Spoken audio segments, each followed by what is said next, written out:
नमस्कार, आप देख रहे हैं बिजनेस टुडे बाजार। पब्लिक सेक्टर की भारतीय अक्षा ऊर्जा विकास एजेंसी लिमिटेड यानी कि इरडा को लेकर काफी बड़ी खबर आई है।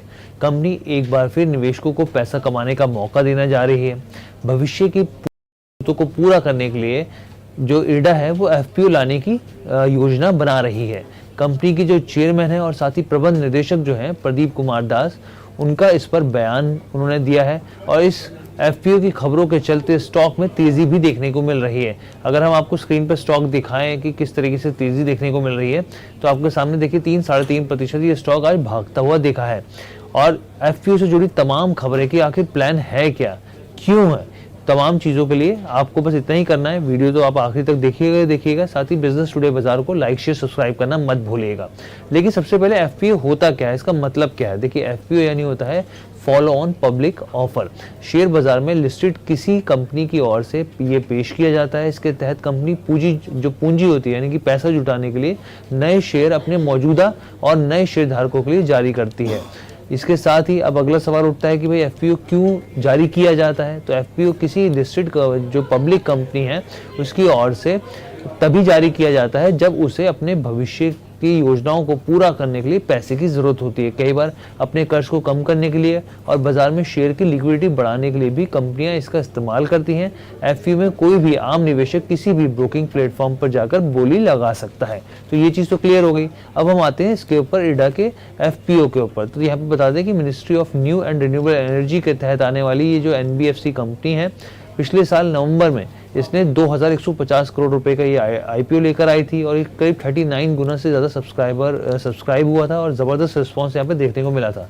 दरअसल अब जो खबर निकल कर आ रही है, कंपनी के जो चेयरमैन है प्रदीप कुमार दास ने संवाददाताओं से बातचीत में कहा है कि कंपनी भविष्य की पूंजी आवश्यकताओं को पूरा करने के लिए और साथ ही मुख्य रूप से रिन्यूएबल एनर्जी जो योजना है उनके लिए आगे कर्ज देने के लिए, कर्ज बांटने के लिए एफपीओ के साथ स्थायी तौर पर परपेचुअल बॉन्ड भी जारी करने की योजना बना रही है। क्योंकि देखिए ये कंपनी जो है वो रिन्यूएबल स्पेस में है, ग्रीन स्पेस में, तो ये इसका काम है कर्ज बांटना और कर्ज बांटने के लिए इनको और यहाँ पर पूंजी की जरूरत है और इसलिए ये एफपीओ लेकर आ रहे हैं। उन्होंने कहा कि देश में रिन्यूएबल एनर्जी परियोजना पर सरकार के जोर को देखते हुए चालू वित्त वर्ष के दौरान कर्ज वितरण बढ़ने की उम्मीद है।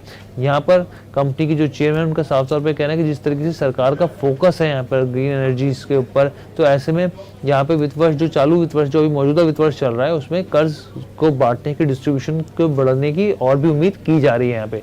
यहाँ पर इस चीज़ और बता दें हम आपको कि जो इरडा है उसका जो लोन डिस्ट्रीब्यूशन है वित्त वर्ष 2023-24 में करीब 15.94% बढ़कर 25,000 करोड़ के आसपास रहा था, जो कि एक साल पहले 2022-23 की बात करें तो वो 21,640 करोड़ रुपए के आसपास था।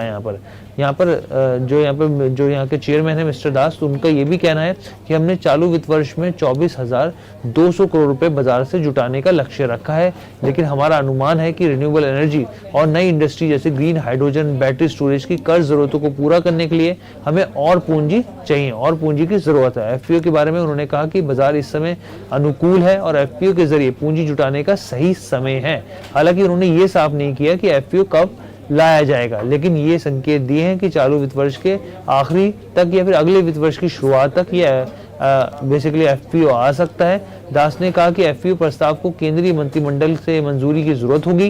कंपनी जल्द ही जो आयकर अधिनियम है, जो यहाँ पे इनकम टैक्स के नियम है, यहाँ पे जो धारा है 54EC के तहत छूट के लिए पात्र बॉन्ड जारी करने को सूचीबद्ध होगी। यहाँ पर इरडा का जो अगर आप एनपीए को देखें, क्योंकि यहाँ पे एक कंसर्न और भी होता है एफपीओ लाने का कि भाई कर्ज तो नहीं बढ़ रहा है यहाँ पे। तो देखिए यहाँ पे इरडा के अगर आप नेट एनपीए को देखें, यहाँ पे नॉन परफॉर्मिंग एसेट्स को देखें तो पिछले वित्त वर्ष में ये 0.99% रहा था, मतलब जो अब आया है यहाँ पे, और 2022-23 में 1.66% रहा, यानी कि 1.66% से घटकर ये 0.99% पर आ गया है। तो ये ओवरऑल खबर थी इरडा के एफपीओ को लेकर। तो यहाँ पर कंपनी पूंजी जुटाने के लिए बेसिकली एफपीओ लाने की तैयारी कर रही है, या तो इस साल के आखिरी में या फिर उससे अगले साल में ये चीजें देखने को मिल सकती हैं। कैसी लगी आपको ये पूरी वीडियो कमेंट करके जरूर बताइएगा।